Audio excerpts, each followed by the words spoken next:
Tactique du diable de Clive Staples Lewis, 17e lettre.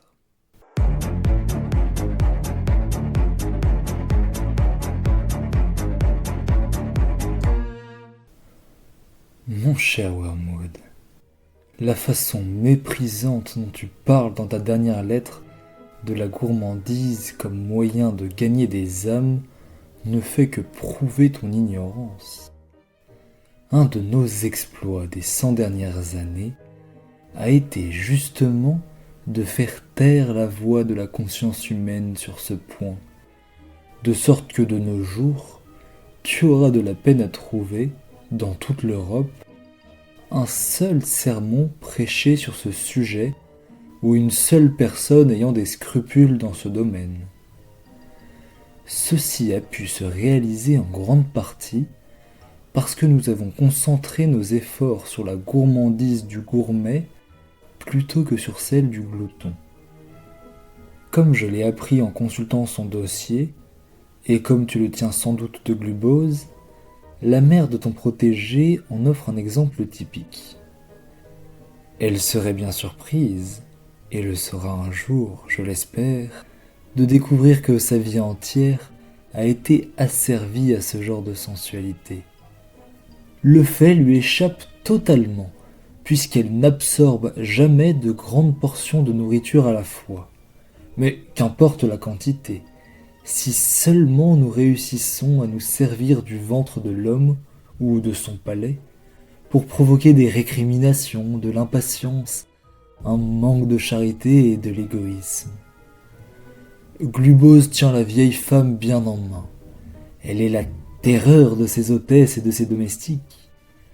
Elle refuse tout ce qu'on lui offre en disant d'un air posé, avec un petit soupir et un sourire: « Oh, s'il vous plaît, tout ce que je demande, c'est une tasse de thé, pas trop fort, mais pas non plus trop faible, avec un tout petit morceau de toast bien croustillant. » Tu comprends ?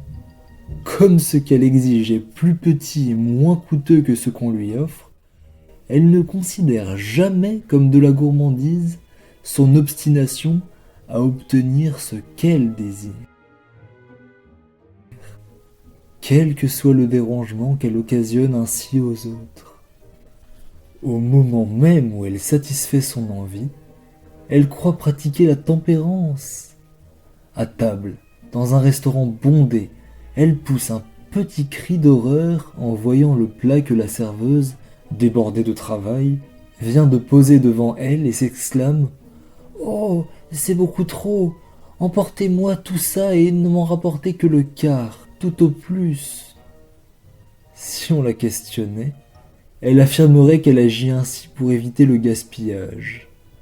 En réalité, elle le fait parce que, du fait de la finesse de goût toute particulière à laquelle nous l'avons asservie, la vue d'une quantité de nourriture supérieure à ce qu'elle peut absorber lui cause une sorte de répugnance.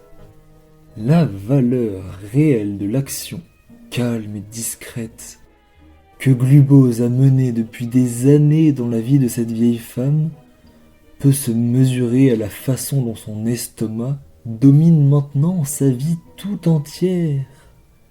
Elle se trouve dans ce qu'on pourrait appeler l'état d'esprit « tout ce que je veux ». En effet, tout ce qu'elle veut, c'est une tasse de thé bien préparée, ou un œuf à la coque bien à point, ou un morceau de toast bien croustillant.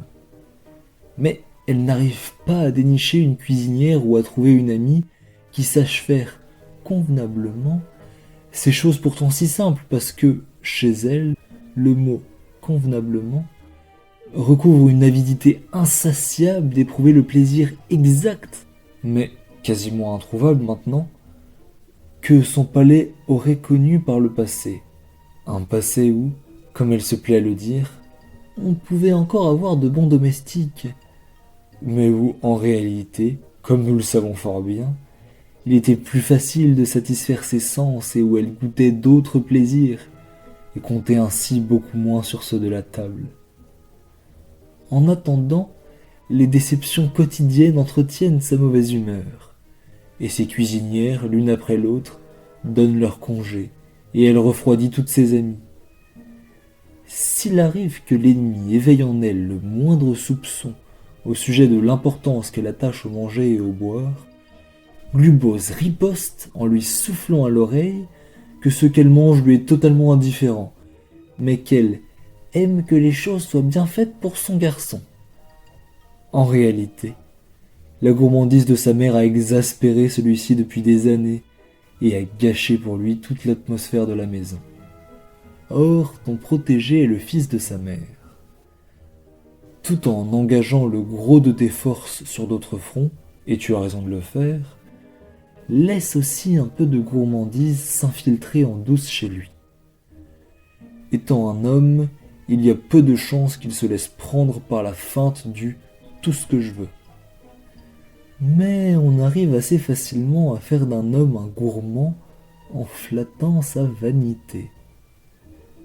Il faut lui faire croire qu'il est un fin connaisseur en cuisine, qu'il se pique d'avoir découvert le seul restaurant en ville où l'on sait cuire à point une entrecôte. Ce qui n'est que vanité au début peut par la suite devenir une habitude.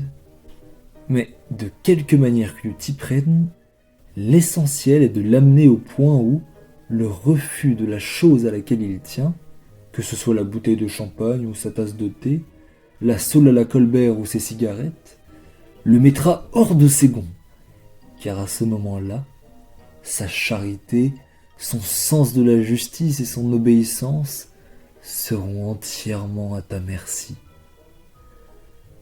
Un simple excès dans le manger et le boire n'a pas la même valeur pour nous que cette gourmandise plus raffinée. Toutefois, sa principale utilité est de servir comme une préparation d'artillerie avant tes attaques contre la chasteté. Dans ce domaine comme dans tous les autres, il importe de maintenir chez ton protégé une attitude de fausse spiritualité.